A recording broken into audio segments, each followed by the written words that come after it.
తెలంగాణలో లోక్సభ ఎన్నికల ప్రచారం ఠారెత్తిపోతుంది. అన్ని పార్టీల తీరు ఒకెత్తైతే మాధవీలత అసరుద్దీన్ల తీరు మరో తీరులా కనిపిస్తుంది. హైదరాబాద్ నుంచి 4 సార్లు ఎంపీగా గెలుస్తూ వస్తున్న ఎంఐఎం అధినేతను ఢీకొట్టేందుకు బీజేపీ నుంచి మాధవీలత బరిలోకి దిగారు. తనదైన శైలిలో ఎన్నికల ప్రచారం నిర్వహిస్తున్నారు. పతంగి పార్టీకి కంచుకోటైన పాతబస్తీలో కమలం పార్టీ ఎలాంటి వ్యూహాలు రచిస్తుంది? ఓవైసీపై మాధవీలత గెలుస్తానని ధీమా ఉన్నారా? ప్రచారంలో ఆమె ఎలా ముందుకెళ్తున్నారు?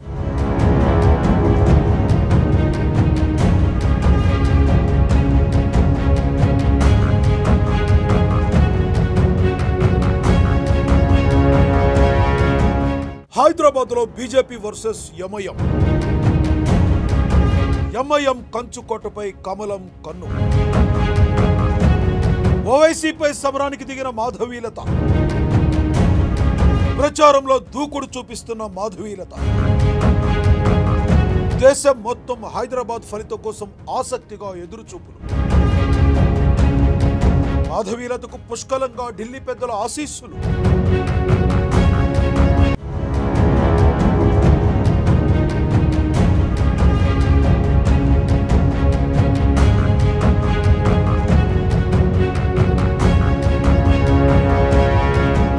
పార్లమెంట్ ఎన్నికల వేళ అందరినీ ఆకర్షిస్తున్న లోక్సభ స్థానాల్లో హైదరాబాద్ ఒకటి. మజ్లిస్ పార్టీకి కంచుకోటైన ఈ స్థానంలో ఆ పార్టీ అధినేత సుల్తాన్ సలావుద్దీన్ ఓవైసీ 1984 నుండి 1999 వరకు 6 సార్లు ఎంపీగా విజయం సాధించారు.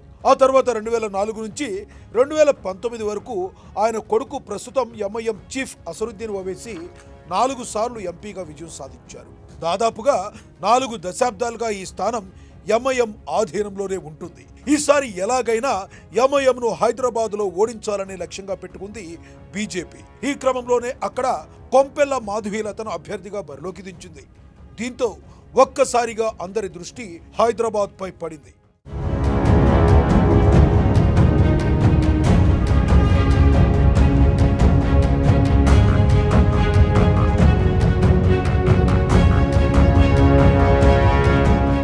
హిందుత్వ ప్రచారంతో కొన్ని నెలలుగా మీడియా, సోషల్ మీడియా ప్రచారంతో అనూహ్యంగా వెలుగులోకి వచ్చారు మాధవీలత.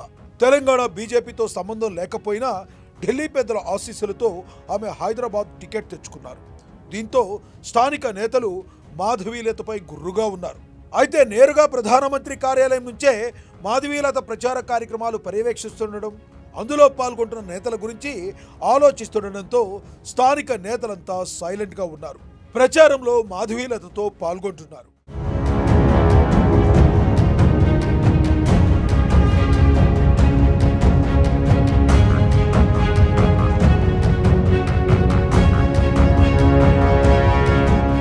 ఇక ఇటీవల మాధవీలత ఓ టీవీ నిర్వహించిన కార్యక్రమంలో పాల్గొన్నారు. ఆ వీడియోను మోడీ స్వయంగా వీక్షించారు.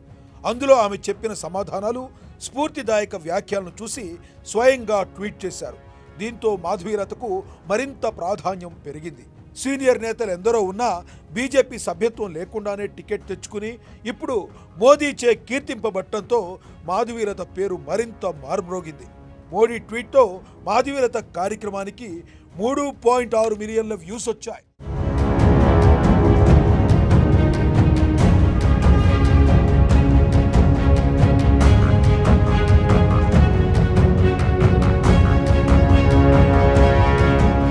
ఇటీవల శ్రీరామనవమి సందర్భంగా తీసిన ర్యాలీలో ఆమె బాణం ఎక్కుపెట్టారు.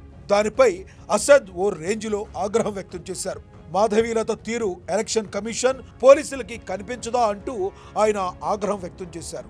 హైదరాబాద్ లో శాంతి విఘాతం కలిగించేలా ఆమె చర్యలున్నాయన్నారు ఎంఐఎం చీఫ్. ఈ నేపథ్యంలోనే మాధవీలత ఎంఐఎం అధినేతకు కౌంటర్ ఇచ్చారు.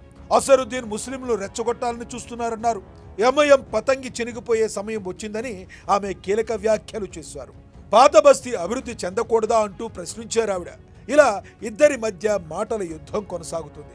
आरएसएस वाले एक रिलीजियस स्ट्रक्चर के सामने इस तरह से वल्गर एग्रेसिव एक्शन करते जो आप लोग नहीं चला रहे। अगर वो काम मैं करता तो तुम लोग यहाँ ठहरते भी नहीं थे, मेरे गले में सांप डालते थे। एक रिलीजियस स्ट्रक्चर के सामने इस तरह का प्रोवोकेटिव और क्या मैसेज दिया जा रहा है हैदराबाद के लिए? कि बीजेपी आरएसएस हैदराबाद के अमन को खराब करेगी, पीस को खराब करेगी। मैं हैदराबाद तेलंगाना की आवाम से और खास तौर से यूथ से अपील कर रहा हूं, हैदराबाद में पिछले 15 साल से पीस रहा है। ये बीजेपी आरएसएस तेलंगाना और हैदराबाद के अमन को खराब करना चाहते हैं, ब्रांड हैदराबाद को बर्बाद करना चाहते हैं। ये जो वीडियो चल रहा है, ये श्री राम नवमी के दिन हम रामचंद्र जी को राम बाण से मानते हैं। राम बाण यानी सर्व दुष्ट निवारण और सर्व दुख निवारण। हम ओल्ड सिटी में हर भाई और बहनों का, पसमंदे अपसमंदी के लोगों का अपना दुख निवारण के लिए ये जो है हम उस दिन रामचंद्र जी से प्रार्थना कर रहे थे। अब यहाँ पे मस्जिद कहाँ आया बताओ आप। असदुद्दीन जी ना माहिर हो गए, भड़काऊ स्पीच ही दे रहे थे अब तक और भड़काऊ वीडियोस भी बनवाने लग गए लोगों से। तसल्ली नहीं हुई इनको आज तक, बंटवारा करने में जो आगे निकले ना, तसल्ली नहीं मिली इनको। लेकिन सब हमारे सर पे तो राम का भी हाथ है, रहीम का भी हाथ है, भूलो नको आप। हमारे नरेंद्र मोदी भाई मुसलमानों के लिए भी आगे बढ़ रहे और हिंदुओं के लिए भी आगे बढ़ रहे, सिख के लिए भी आगे बढ़ रहे और ईसाई के लिए भी लोगों के लिए भी आगे बढ़ रहे। असदुद्दीन जी के इस प्रकार से देश को बंटवारा करके एक पाकिस्तान कर लिए, इनको तसल्ली नहीं मिली। మొత్తంగా పాత బస్తీలో బీజేపీ ఎంఐఎం పార్టీల మధ్య పోరు రసవత్తరంగా సాగుతుంది. బీజేపీని లక్ష్యంగా చేసుకుని మజ్లిస్ ముందుకు వెళుతుంటే ఇక్కడ విజయం సాధించడమే లక్ష్యంగా బీజేపీ దూసుకుపోతుంది. హైదరాబాద్లో ఎంఐఎంను కట్టడి చేయడం అంత ఈజీ కాదు. ఓవైసీని ఢీకొట్టడం పెద్ద సవాల్. కానీ దానిని బీజేపీ స్వీకరించింది. ఆ బాధ్యతను మాధవీలత భుజస్కంధాలపై పెట్టింది. దీంతో ఆమె అత్యంత ప్రాధాన్యం ఇస్తోంది. తద్వారా ఓవైసీ ప్రాధాన్యం తగ్గించే ప్రయత్నం చేస్తుంది. మరి బీజేపీ టార్గెట్ ఏ మేరకు నెరవేరుతుందో చూడాలి.